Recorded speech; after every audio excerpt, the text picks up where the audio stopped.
우리에게 주시는 하나님의 말씀 요한복음 10장 10절부터 18절의 말씀입니다.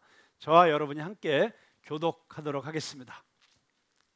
도둑이 오는 것은 도둑질하고 죽이고 멸망시키려는 것뿐이요 내가 온 것은 양으로 생명을 얻게 하고 더 풍성히 얻게 하려는 것이라. 나는 선한 목자라. 선한 목자는 양들을 위하여 목숨을 버리거니와 싹구는 목자가 아니요 양도 제 양이 아니라. 이리가 오는 것을 보면 양을 버리고 달아나니 이리가 양을 물어가고 또 해치느니라. 것은 그가 싹구님 까닭에 양을 돌보지 아니함이나 나는 선한 목자라. 나는 내 양을 알고 양도 나를 아는 것이 아버지께서 나를 아시고 내가 아버지를 아는 것 같으니 나는 양을 위하여 목숨을 버리노라. 또 이 우리에 들지 아니한 다른 양들이 내게 있어 내가 인도하여야 할 터이니 그들도 내 음성을 듣고 한 무리가 되어 한 목자에게 있으리라. 내가 내 목숨을 버리는 것은 그것을 내가 다시 얻기 위함이니 이로 말미암아 아버지께서 나를 사랑하시느니라. 18절 함께 읽습니다. 이를 내게서 빼앗는 자가 있는 것이 아니라 내가 스스로 버리노라. 나는 버릴 권세도 있고 다시 얻을 권세도 있으니 이 계명은 내 아버지에게서 받았노라 하시니라. 아멘. 지난주에 이어서 계속 양과 목자에 대한 이야기를 여러분들과 함께 나누려고 합니다. 지난주에 저는 참된 목자, 선한 목자, 양들을 어떤 위협으로부터 지켜내고 그리고 양들에게 풍성한 꼴을 먹여 배부르게 할 수 있는 진정한 목자가 되기 위한 조건을 세 가지를 말씀드렸습니다. 다 기억하시나요? 네. 기억 안 되세요? 네. 지난주에 못 오셨죠? 네. 못 오셨을 때는 영상으로라도 꼭 주중에 보셔야 됩니다. 네, 우리 김수미 선생님 지난주 주일날은 광주에 있는 포도원 교회라는 광주에서 제일 큰 교회 전도 집회를 다녀오셨는데 주일 예배 때 그 한 집회를 통해서 500명의 새신자가 왔다고 합니다. 예, 그래서 우리 김수미 선생님이 다녀오셔서 너무 감격하시고 또 하나는 근데 우리 교회도 이제 더 이렇게 부흥해야 될 텐데요, 더 전도해야 될 텐데요 하는 안타까운 마음을 이렇게 전해 오셨습니다. 네, 우리 못 들으셔서 기억 못 하시는 분도 있고 들었지만 기억 안 나시는 분들을 위해서 제가 간단하게 정리해 드리겠습니다. 네, 웃으시는 분들은 다 기억 안 나시는 거죠 지금. 네, 마스크 쓰고 있어도 다 보입니다. 자, 첫째는 양들을 지킬 능력이 있어야 된다. 힘이 있어야 된다. 네, 아무리 양들을 지키고 싶어도 지킬 힘이 없으면 못 지키는 거죠. 이리가 오고 늑대가 와서 내 양을 물어 뜯으려고 하는데 그 늑대와 이리들, 심지어는 다윗의 경우를 보니까 사자하고도 싸우고 곰하고도 싸웠어요. 네, 싸워서 물리칠 수 있는 힘과 능력이 있어야 됩니다. 뿐만 아니라 양들이 배불리 먹을 수 있도록 푸른 초장으로 그리고 시원한 시냇가로 그게 어디에 있는지 알 수 있는 정보력도 있어야 되고 또 겨울이 다가오면은 풀밭에서 풀을 먹일 수 없으니까 미리 가을에 그 풀들을 뜯어다가 건초를 만들어서 겨울에 배고프지 않고 먹을 수 있도록 준비하는 그런 힘이 있어야 됩니다. 양들이 풍성하게 먹고 건강하게 살 수 있도록 공급해 줄 수 있는 이런 능력이 있어야 진짜 선한 목자가 되는 것입니다. 근데 우리 주님께서는 그 모든 능력을 다 가지고 계신 전능하신 하나님, 창조의 주 하나님, 이 온 세상 주인 되신 하나님, 그 하나님이 인간의 몸을 입고 이 땅에 오신 분이 바로 예수님이라는 사실입니다. 그렇기 때문에 예수님을 만나는 사람마다 다 놀라운 축복을 받았습니다. 복음서에 보면 예수님을 만나는 사람마다 그 삶의 문제가 다 해결이 되었습니다. 그 모든 문제가 하나하나, 심지어 죽음조차도 예수님 앞에서는 힘을 잃고 죽었던 자들까지도 예수님께서 다시 살리는 역사를 일으켜 주셨습니다. 모든 병든 자들이 예수님 앞에 나오면 치유받았습니다. 네, 귀신 들렸던 자들이 그 귀신의 결박으로부터 자유케 되었습니다. 그 예수님의 모습을 보면 예수님께서 누가복음에서 4장에서 주 여호와의 신이 내게 임하였으니 내가 이제 메시아로서의 사역을 할 때 이러이러한 일들이 일어나게 될 것이라 라고 말씀하셨던 것들이 있죠. 바로 그런 놀라운 역사들이 그대로 일어나는 것을 보게 됩니다. 포로된 자들이 자유케 되고, 갇힌 자들이 노임을 얻게 되고, 그리고 눈먼 자들이 보게 되는 역사, 안준뱅이들이 일어나게 되고 뛰어서 걷게 되는 이런 역사들이 일어나는 것을 보았습니다. 예수님께서 지금도 살아계셔서 우리를 통해서 그 일을 이루시고 계십니다. 자, 두 번째는 그렇게 능력이 있는 존재가 우리의 선한 목자가 되기 위해서는 우리를 사랑하시는 분이어야 된다라고 말씀드렸습니다. 아무리 능력이 있으면 뭐합니까? 여러분, 아무리 옆집 아저씨가 대단한 아저씨면 뭐합니까? 내 아버지가 아니면, 내 부모가 아니면 나를 사랑하지 않는 것이죠. 물론 이웃으로서 사랑할 수는 있겠으나 아버지의 사랑으로서 나를 사랑해 주지는 않는 것이죠. 그런데 지금 예수님이 말씀하시는 양과 목자의 관계는 아버지와 자식의 관계. 내 아버지가 나를 사랑한 것처럼 나는 너를 사랑한다 라고 사랑해 주신 바로 그 분이 우리의 목자이시다. 예수님이 바로 그런 우리를 위해서 사랑하시되 끝까지 사랑하시고 마침내 목숨까지 내어놓으신 참된 목자라는 사실을 우리는 지난주에 확인을 했습니다. 근데 이제 마지막 세 번째 조건이 있죠. 그분이 나의 선한 목자가 되기 위해서는 그분이 나의 목자가 되어야 된다. 예수님께서는 이미 우리의 목자가 되시기로 작정하셨고, 그리고 우리를 초대하셨죠. 누구든지 목마르거든 내게로 와서 마셔라. 너희 수고하고 무거운 짐진 자들아 다 내게로 오라. 내가 너희를 쉬게 하리라. 너희 배고픈 자는 와서 값없이 포도주와 젖을 사서 마음껏 먹고 마셔라. 예수님께서 약속해 주셨습니다. 예수님께서 이런 풍성한 삶을 약속해 주셨습니다. 그래서 내가 이 땅에 온 것은 양으로 생명을 얻고 더 풍성히 얻게 하려 함이라. 이런 풍성한 삶을 준비해 놓으셨고, 너희들이 나에게로 오기만 하면 내가 너희 문 밖에 서서 두드리노니 너희가 너의 마음의 문을 열고 나를 영접하여 드리면 내가 너 안에 들어가서 너는 나로 먹고 나는 너로 더불어 먹으리라. 이런 놀라운 삶을 약속해 주셨습니다. 그래서 내가 믿음으로 예수 그리스도를 믿기만 하면, 따르기만 하면, 그분을 나의 인생의 구주로 영접하기만 하면, 그리고 그분이 나의 삶의 주인이신 것을 인정하고 내 삶의 주도권을 그분의 손에 올려드리고 그분께서 이끄시는 대로, 그래서 가라면 가고 서라면 서고, 그렇죠? 주님 말씀하시면 내가 나가리다. 주님 뜻이 아니면 내가 멈춰 서리다. 나의 가고 서는 것 주님 뜻에 있으니 오 주님 나를 이끄소서. 죄송해요. 근데 어쩔 수 없어요. 지난 금요일 저녁부터 눈물샘이 터졌어요. 어제는 다 울더라고요.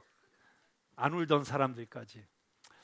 네, 그렇습니다. 우리의 삶의 주권을 주님에게 올려드리는 것, 주님께 내 삶의 운전대를 맡기는 것, 그게 신앙생활이죠. 근데 우리가 그렇게만 하면 주님은 우리에게 구원을 약속해 주셨고, 그리고 풍성한 삶을 약속해 주셨고, 그리고 영원한 생명도 약속해 주셨고, 최후 승리를 약속해 주셨습니다. 여러분, 이 놀라운 삶이 준비되어 있는데, 이렇게 엄청난 약속이 기다리고 있는데 왜 예수님을 안 믿습니까? 이해가 안 되시죠? 네, 이미 다 믿고 계신 분들은 아멘이시죠? 근데 아직도 이 예수님이 믿어지지 않는다. 네, 물론 쉽지 않습니다. 내가 인간적인 이성으로, 노력으로 아무리 논리적으로 생각해서 예수님을 믿는 결론에까지 도달하려고 해도 인간의 이성과 지혜로는 그 믿음의 경지에까지 다다를 수가 없습니다. 그래서 믿음은 선물입니다. 여러분, 세상에 제일 힘든 게 뭔지 아세요? 믿고 싶은데 안 믿어지는 게 너무 괴로운 거예요. 갑자기 어느 날 내 마음속에 사단이 놈이 장난을 해서 그랬는지 어쨌는지 갑자기 내 배우자의 순결을 의심하는 마음이 생겼어요. 아닌 거 아는데. 근데 믿고 싶어. 그런데 안 믿어져. 근데 안 믿고 살자니 너무 괴롭고, 믿고 싶은데 안 믿어질 때 그때 얼마나 괴로운지 아세요? 제가 경험해서 그런 얘기가 아니고 이런 거는 간접적으로도 할 수 있는 거 아니에요. 너무 괴롭죠. 근데 믿어질 때 그 자유함, 해방감 마찬가지죠. 정말 하나님 너무 믿고 싶어 하는데 안 믿어져서 너무 괴롭다는 사람 저 너무 많이 만나봤어요. 근데 믿는 게 어떤 사람에겐 그냥 할머니 품에 안겨서 잠드는 것처럼 그렇게 편안하고 쉽게 다가오는 경우도 있지만, 그건 정말 특별한 은혜죠. 축복이죠.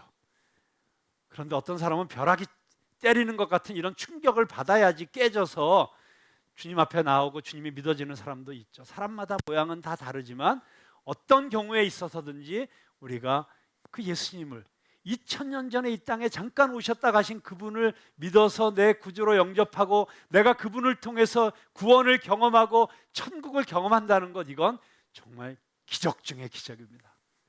여러분, 세상에 많은 기적이 있지만 이거보다 더 큰 기적은 없습니다. 여러분이 만약에 예수님을 영접하고 구원받은 하나님의 백성으로서 구원의 확신이 있고 주님과 동행하는 삶을 지금 살고 있다면 여러분은 세상에서 가장 위대한 기적을 경험하고 사시는 줄로 믿으시기 바랍니다. 아멘이십니까? 그러면은 그 다음에는 부족한 게 없어요. 불평할 게 없습니다. 그런데 그것만으로도 엄청난 선물이고 축복인데 하나님은 거기에 더하여 너무나도 놀라운 것들을 더하여 주신다는 것입니다. 그래서 너희는 먼저 그의 나라와 그의 의를 구하라. 그리하면 이 모든 것을 너희에게 더하시리라. 마치 솔로몬이 하나님 앞에 기도할 때, 하나님, 저 이 어린 나이에 왕이 돼서 제가 어떻게 이 나라를 잘 다스리겠습니까? 저를 도와주십시오. 1000번 번제를 드렸을 때 그때 하나님께서 나타나셔서 아들아, 내가 무엇을 구하느냐 물으셨을 때 솔로몬이 지혜를 구합니다. 하나님의 백성들을 하나님의 뜻대로 다스릴 수 있는 지혜를 주십시오. 그 지혜를 구했을 때 하나님께서 네가 재물을 구하지도 않고 권력을 구하지도 않고 거대한 영토를 구한 것도 아니고 지혜를 구했으니 내가 너에게 지혜를 더할 뿐만 아니라 네가 구하지 아니한 것까지도 다 너에게 쏟아부어 주리라. 네, 오늘 저와 여러분에게 이런 축복이 있게 되길 바랍니다. 여러분, 하나님을 제대로 믿고 예수 그리스도를 제대로 믿으면 아무 걱정할 필요가 없습니다. 왜냐하면 나보다 나를 더 잘하시는 그 하나님께서, 그리고 지금도 살아계셔서 역사하시는 예수님께서 우리에게 가장 좋은 것이 무엇인지 아시고 우리에게 가장 필요한 것이 무엇인지 아시고 우리에게 가장 선한 결과가 무엇인지를 알고 계시기 때문에 정확하게 하나님의 방법으로 하나님의 타이밍에 주실 줄로 믿습니다. 네, 아직 기도했는데 응답이 없다고 힘들어하시는 분들도 있을 것입니다. 두려워하지 마십시오. 낙심하지 마십시오.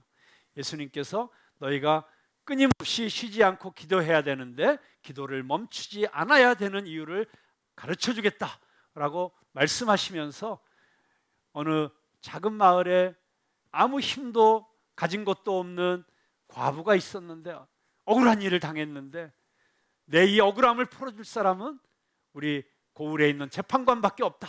그리고 그 재판관을 찾아갔는데 하필이면 이 재판관이 사람을 무시하고 하나님을 두려워하지 않는 이런 못된 재판관이었어요.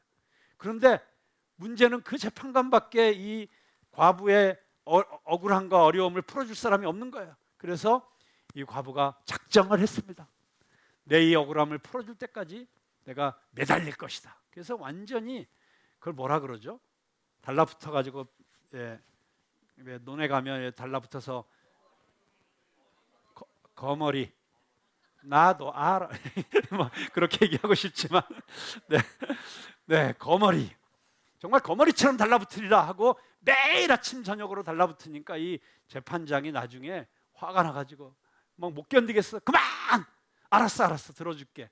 그러면서 이 악한 재판관도 이렇게 이 과부의 억울함을 들어주겠거늘 하물며 하늘에 계신 너희 아버지가 너희의 기도를, 택한 자의 기도를 들어주시지 않겠느냐.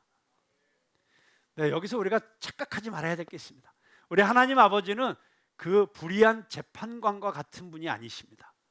잘못 생각하면 우리 하나님이 마치 그 불의한 재판관 같아서 우리가 어떻게 해서든지 하나님을 귀찮게 하고 그냥 하나님의 팔을 비틀어서 우리가 원하는 것을 얻어내야 된다고 잘못 착각하시는 분이 있는데 아닙니다.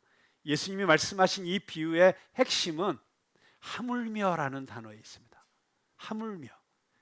아니, 악한 인간도 자기 자식이 떡을 달라고 하면 떡을 주지 돌을 주느냐, 생선을 달라고 하면 뱀을 주느냐. 하물며. 그렇다면 선하신 하나님 아버지는 너희들에게 얼마나 좋은 것을 주고 싶으시겠느냐. 그러니까 믿음을 가지고 실망하지 말고 끝까지 기도해라, 이 말씀이잖아요.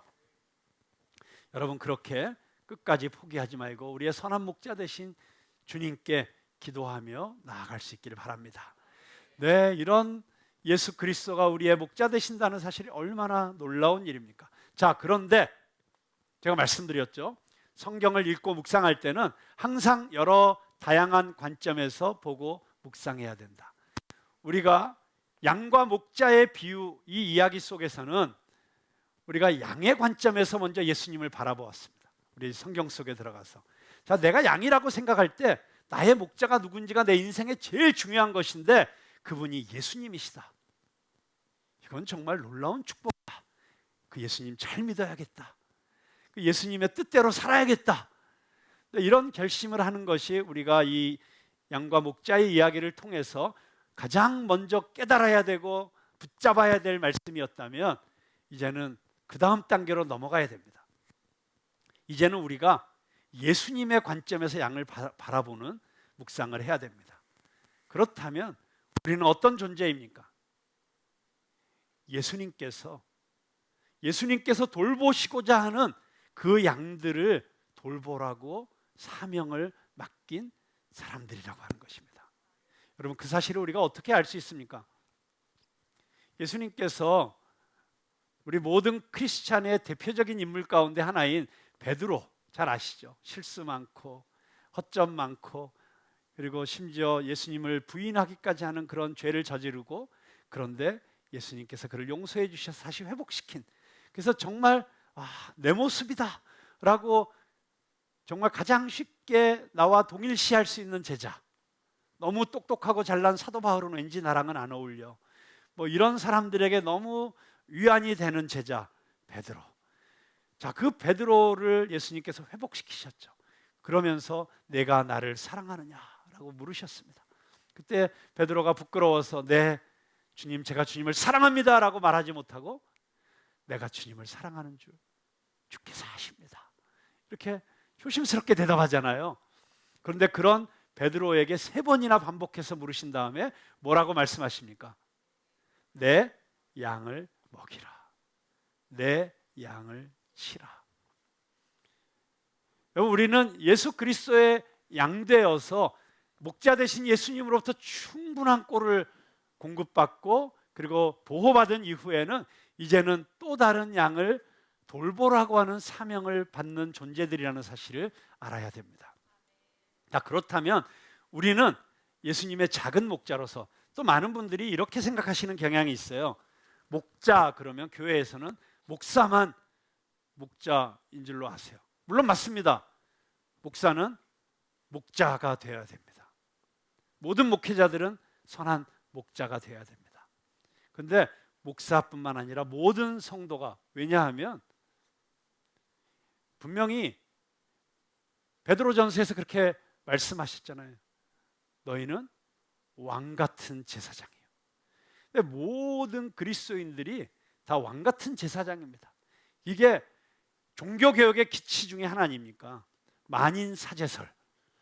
그 전에는 성직자들만 성경을 읽을 권리가 있었고, 그 이전에는 성직자들만 하나님께 직접 기도하면서 소통할 수 있었고, 그래서 심지어 회개하는 것도 사제에게 가서 회개를 해야 되고, 그래서 사제가 용서해 주면 용서받았다는 확신을 받고, 뭐 이렇게 하나님과 우리 사이에 중개자가 있어야만 된다고 생각했는데 예수님이 하신 일이 뭐예요?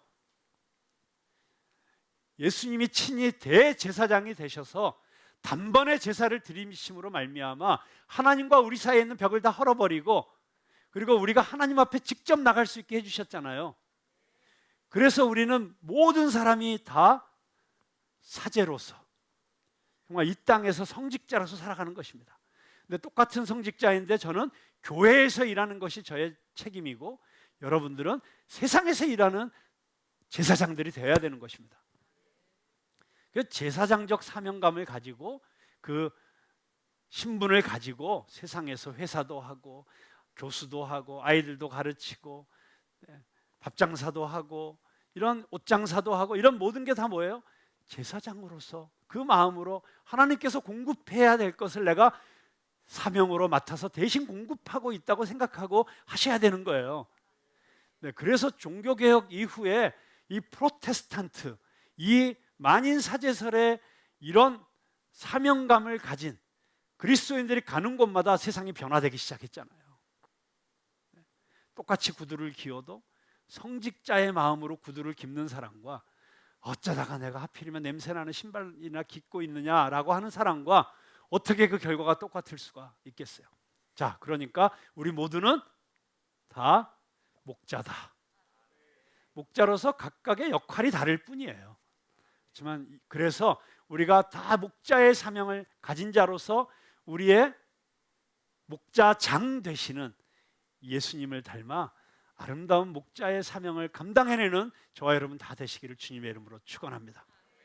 자, 그렇다면 우리도 예수님처럼 참된 목자, 우리가 물론 완벽하게 다 예수님처럼 할 수는 없겠으나 그러나 우리의 부족한 부분은 예수님께서 다 채워주시기 때문에 우리가 할 수 있는 만큼 최선을 다해서 목자의 사명을 다하면 예수님께서 충분하다고 칭찬해 주시리라고 믿습니다.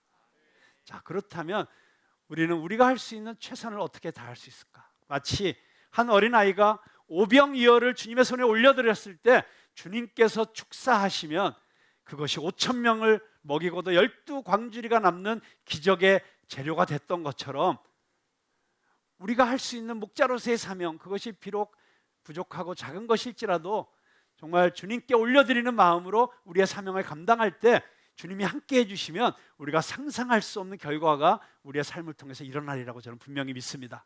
자, 그렇다면 우리가 할 부분이 무엇인가? 지난주에 제가 말씀드렸죠. 믿음이란 내가 할 수 있는 것을 해서 내가 할 수 없는 것을 주님께서 하시도록 하는 것이다. 그러니까 우리는 내가 할 수 있는 만큼만 하면 돼요. 주님은 내가 할 수 없는 것을 요구하시지 않습니다. 만약 주님께서 저에게 네가 내 일을 하려고 하면 최소한 IQ가 120이 넘어야 된다, 뭐 이런 식으로 요구하셨다면 저는 어쩌면 절로 갔을지도 모릅니다. 근데 주님은 그냥 너의 있는 모습 그대로 내게 나와라, 네가 할 수 있는 만큼만 해라 라고 우리를 초대하시는 분이십니다. 그리고 우리에게 감당할 수 없는 사명을 맡겨주십니다. 여러분 한번 생각해 보세요. 마태복음 28장, 사도행전 1장 8절에 보면 예수님께서 제자들에게 이렇게 말씀하시죠. 한번 같이 읽어보겠습니다. 시작. 오직 성령이 너희에게 임하시면 너희가 권능을 받고 예루살렘과 온 유대와 사마리아와 땅끝까지 이르러 내 증인이 되리라 하시니라. 아멘. 자, 예수님께서 부활하신 이후에 이제 제자들과 함께 잠시 지내시다가 다시 하늘로 올라가시면서 예수님께서 이 땅에 오신 목적, 모든 사람에게 이 놀라운 하나님의 복음을 전해서 저들을 구원하고, 그리고 저들을 하나님의 자녀되게 하고, 그리고 저들을 잘 가르쳐서 내가 너희들은 이렇게 살아야 돼 라고 말씀하신 그 모든 것을 살도록 가르치는 이 엄청난 사명을 정말 별 볼 일 없는 아주 소수의 제자들에게 주셨습니다. 여러분, 예수님의 제자들의 출신 성분이 어떤지는 웬만큼 다 아시고 계시죠? 네. 기본적으로 어부들, 목수들, 일용직 노동자들이 대부분이었어요. 그나마 조금 돈 좀 만졌다고 하는 사람은 세리, 그리고 또 힘 좀 있다고 하는 친구는 이 혁명당의 일원으로서 강도짓도 일삼고 했던 이런 출신들이 모여가지고 예수님의 제자들이 된 거예요. 그리고 12제자 외에도 모여든 사람들을 보면 그 당시의 사람들이 죄인이라고 손가락질하던 사람들, 몸을 팔아서 살던 여인들, 세리들, 더러운 유대교에서 부정하다고 하는 가축을 치던 사람들, 뭐 이런 사람들이 예수님 주변에 모여들었어요. 그러니 그렇게 모여들어봤자 그래봤자 몇백 명도 안 되는데 그 당시에 로마 제국의 입장에서 보기에 뭐 그렇게 위협적인 존재로 보였겠어요. 쟤들이 뭘 하겠어. 그런데 세상이 보기에는 그렇게 보잘것없던 무리들이 불과 300년도 되지 않아서 그 당시에 로마 제국, 전 세계에 가장 강력했던 제국을 뒤집어 엎어버리는 역사가 일어났습니다. 어떻게 그게 가능했을까요? 아무 힘도 없어 보이는 저들이 어떻게 그런 놀라운 힘과 능력을 가진 그런 무리들이 되었을까요? 네, 답이 나와 있잖아요. 예수님께서 뭐라고 말씀하셨어요? 오직 성령이 너희에게 임하시면, 성령의 능력. 여러분, 그래서 우리 교회에 가장 필요한 능력, 우리 성도들 한 사람 한 사람이 예수 그리스도를 따라 참된 목자의 길을 걸어가기 위해서는 우리에게 가장 필요한 것은 성령의 능력입니다. 여러분, 성령의 능력이라는 주제만 가지고도 한 일주일 부흥회하고 세미나 해야 돼요. 이 짧은 시간에 제가 제목만 말씀드리고 갈게요.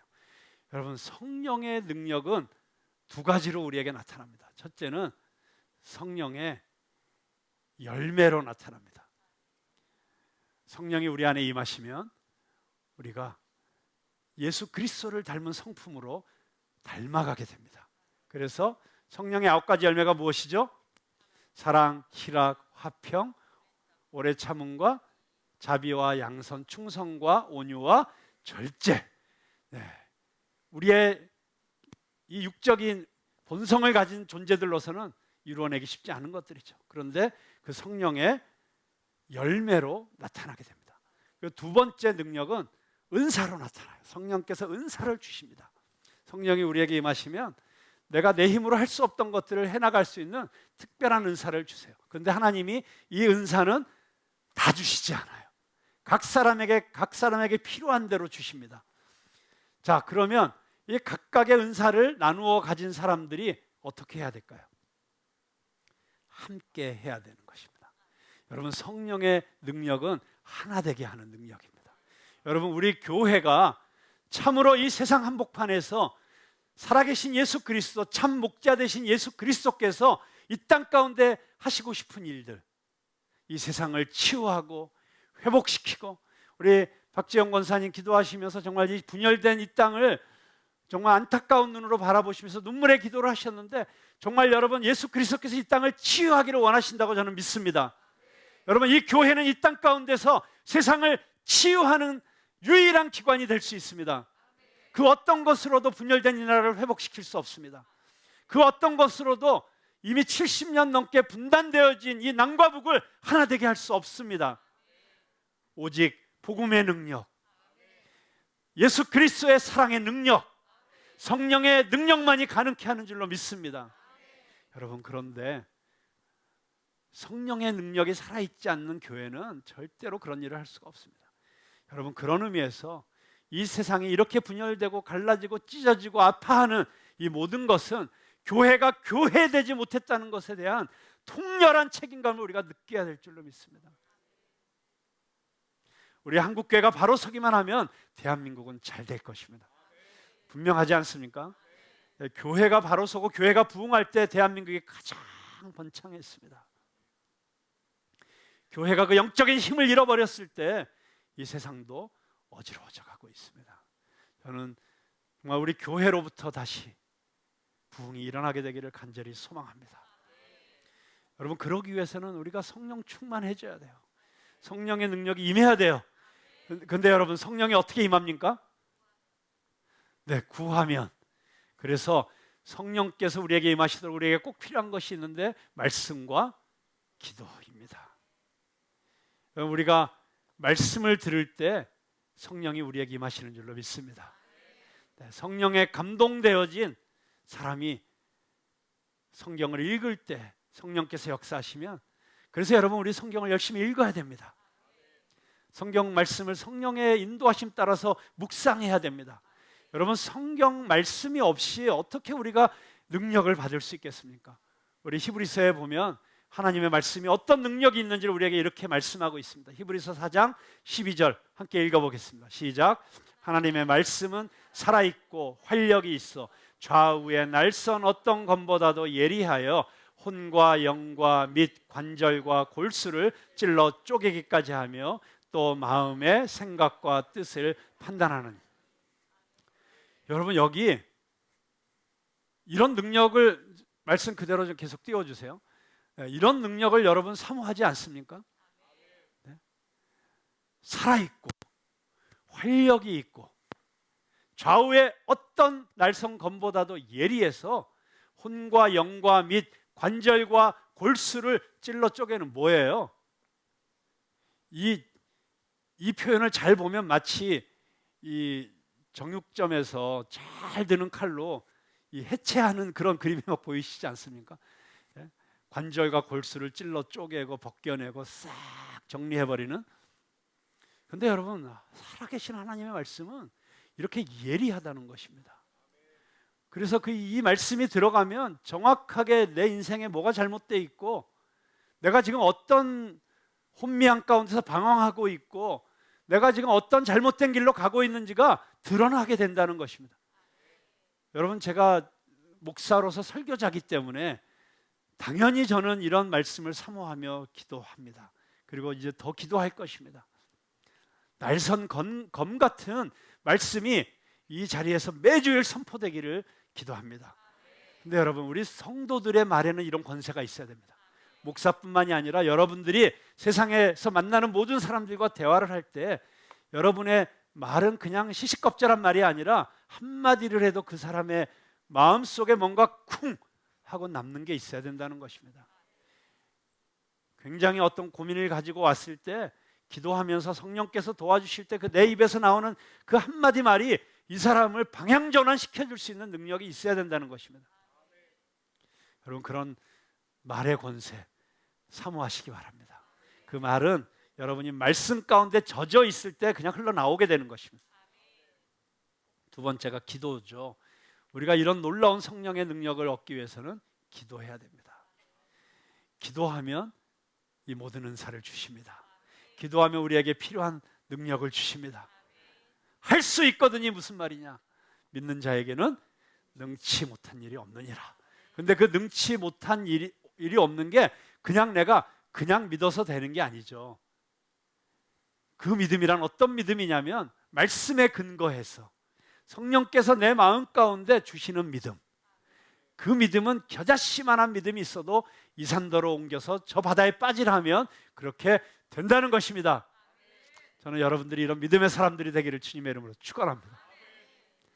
정말 이런 펄펄 뛰는 역동적인 그런 신앙생활 하고 싶지 않으세요? 그래야지 내가 양들을 돌볼 힘이 생기는 거예요. 겨우 나 하나도 건사를 못해서 비리비리 그냥 맨날 질질 짜면서, 물론 주님 앞에서 짜는 건 눈물을 흘리는 건 중요합니다. 제가 모든 우는 자들의 대변자가 되겠습니다. 그런데 울 때가 있으면 벌떡 일어서서 능력 있게 살아야 될 때가 있습니다. 그래야 거기에 웃음꽃이 피는 거 아니겠어요? 박수가 터지는 거 아니겠어요? 저는 여러분들이 이 믿음의 챔피언들이 다 되시기를 바랍니다. 우리가 그런 존재들이에요. 독수리가 되어서 날아야 되는데 병아리 새끼처럼 계속 땅바닥이나 쳐다보면서 겨우 모이나 쪼으면서 사는 그런 존재들로 우리를 하나님은 불러주시지 않았습니다. 비록 우리가 가지 꺾인 인생일지라도, 날개가 부러졌던 존재들이라고 할지라도 다시 회복시키셔서 하늘을 나는 독수리를 만들어 주시겠다는 게 우리를 부르신 하나님의 뜻입니다. 자, 마지막 말씀을 드리려고 합니다. 여러분, 이 능력이 있어야 되고 힘이 있어야 되는데, 사실 권능을 받아야 되는데 하나님은 우리에게 이미 다 권능을 주셨어요. 그리고 어떻게 보면 하나님께서 정말 우리를 잘 쓰실 수 있는 엄청난 잠재력들을 다 주셨어요. 어제도 어떤 성도가 저한테 와서 그런 얘기 했어요. 아유, 정말 우리 교회 성도들은 다 일당백이에요. 여러분, 진짜 좀 그렇게 느껴지시나요? 그렇게 믿어지시면 옆에 있는 분들에게 한번 그렇게 얘기해 주세요. 당신은 일당백입니다. 네, 정말 신기한 거예요. 교회마다 데스티니가 있어요. 네? 그 교회마다 사명이 있고 그 교회마다 DNA가 있고 색깔이 있어요. 안 그러면 다 한 교회로 하면 되지 뭐할로 이렇게 다양한 교회를 만드셨겠어요. 각각의 교회마다 자기 교회의 사명이 있는 거예요. 근데 하나님께서 우리 교회에 주신 사명은 아무리 봐도 그냥 많은 사람을 불러 모아서 그 교회가 커지고 힘이 세져서 그래서 뭔가 좀 하나님의 일을 잘하는 그런 교회라기보단 우리 푸른나무 교회는 작은 숫자의 성도들이 모여도 그 한 사람 한 사람이 세상을 뒤집어 엎을 만한 이런 사람들로 키워내는, 그래서 어떻게 보면 제가 이렇게 말씀드려서 정말 죄송해요. 근데 우리가 어떤 존재인지를 알아야지 사명을 감당할 거 아니에요. 저희 푸른나무 교회는 논산훈련소가 아니라 육군사관학교예요. 이렇게 얘기하면 딱 감이 오십니까? 나는 직업군인 되기 싫은데 라고 하셔도 소용없어요. 하나님 나라에서 여러분들은 육군사관학교에 오신 분들이세요. 그래서 어떤 의미에서 신병훈련소에서 하는 걸 잘 안 해요.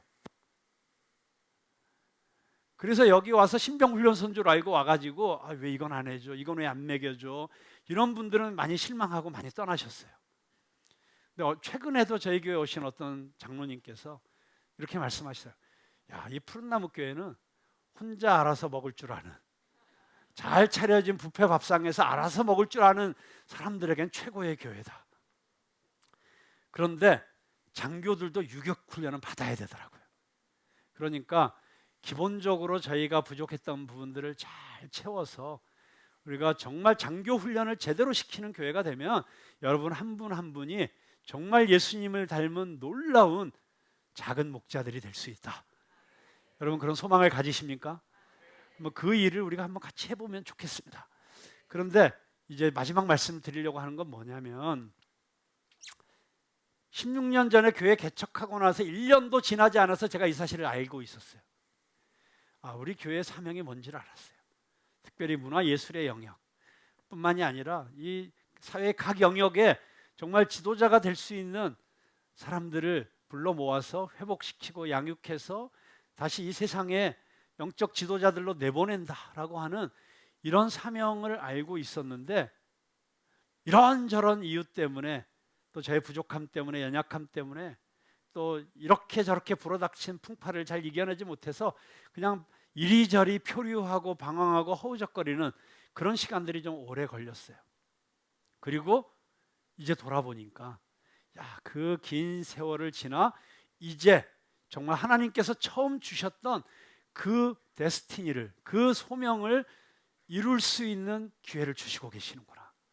코로나 기간 동안에 하나님께서 정말 저희 교회를 정비시키시고 비전을 정확하게 단순화시키시고 뾰족하게 하시고 그리고 우리가 무슨 일을 해야 되는 교회인지 정확하게 말씀해 주셨어요. 그런데 그 일을 이루어낼 수 있는 시간, 그 시간을, 이 기회를 이제는 절대로 놓쳐서는 안 된다. 제가 이번 이태원 참사 이후에 계속 가슴 먹먹하고 마음이 힘들고 하면서 이런저런 생각을 많이 하는데 제 안에 떠나지 않는 영상은 그 길바닥에서 그 수많은 사람들이 지금 심장이 멈춰 있는 사람들의 심장을 다시 소생시키기 위해서 CPR을 하고 있는 장면이었어요. 소생술 막 미친 듯이 가슴을 눌러대는데 대부분 소생하지 못하고 이 세상을 떠났어요. 여러분, 그 심장이 멈춘 사람을 다시 살려낼 수 있는 시간을 골든타임이라고 합니다. 골든타임. 회복될 수 있는 시간. 그게 4분이라고 해요. 그 4분 안에 살려내지 못하면 소생이 안 되는 거예요. 뇌졸중으로 쓰러진 사람이 골든타임으로 가지고 있는 건 딱 3시간이에요.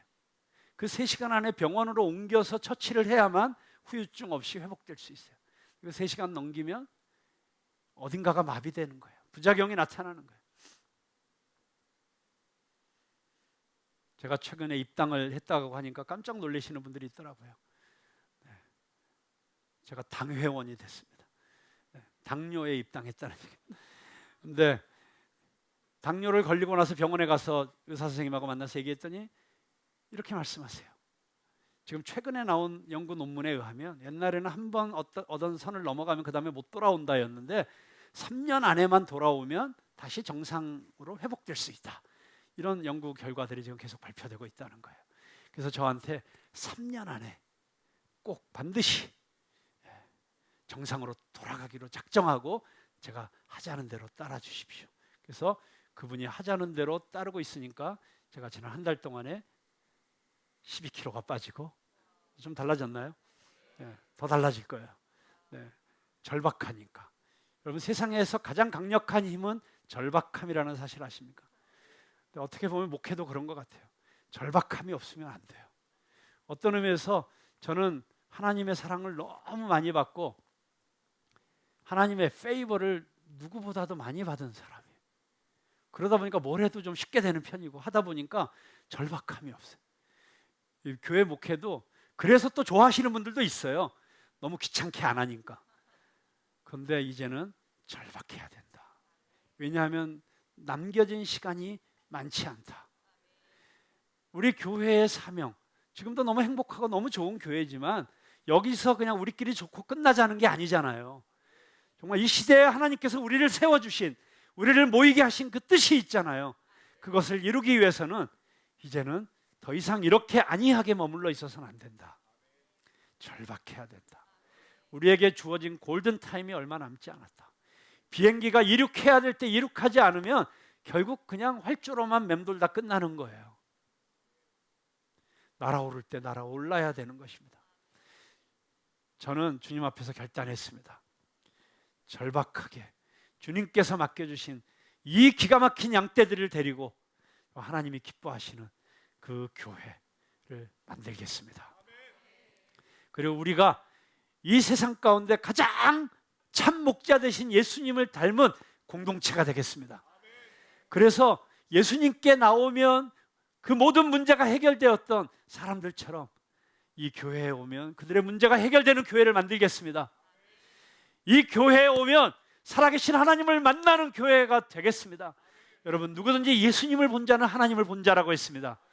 그렇다면 이 교회를 보는 사람은 이 땅에서 천국을 보게 되어야 합니다. 예수님을 만나면 누리게 되는 그 사랑의 축복을 이 교회 공동체 안에서 누릴 수 있어야 됩니다.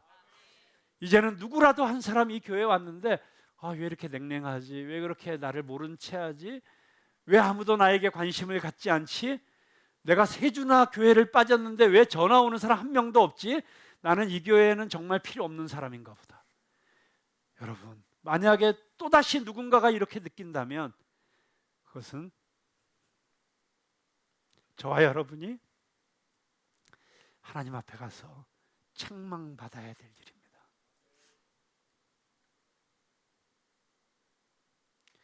우리 옆에 있는 사람에게 이렇게 자신의 결단을 한번 고백해 보십시오. 뜨겁게 사랑하겠습니다. 네. 네. 예수님께서 우리를 위해서 생명을 주신 것처럼 양은 목자를 위해서 생명을 내어준다고 했습니다. 그런데 어떻게 실제로 우리가 정말 그렇게까지는 하겠어요? 그러나 우리가 그 마음으로 첫 걸음을 내디디면 주님께서 그렇게 해주실 것입니다. 없던 사랑도 생길 것입니다. 내게 그렇게 가시 같던 인간도 예뻐 보이기 시작할 것입니다. 용서하지 못할 사람도 용서할 수 있는 능력을 갖게 될 것입니다. 네, 그런 일들이 일어나게 될 때 그것이 우리가 이 세상을 치유하는 능력이 될 것입니다. 우리 그 주님 앞에 나아가십시다. 참 목자 되신 주님 앞에 나가서 그분이 주시는 사랑을 듬뿍 받고, 그리고 그 받은 사랑으로 이 세상에 그 사랑을 나누어 주는 저와 여러분 다 될 수 있기를 주님의 이름으로 축원합니다.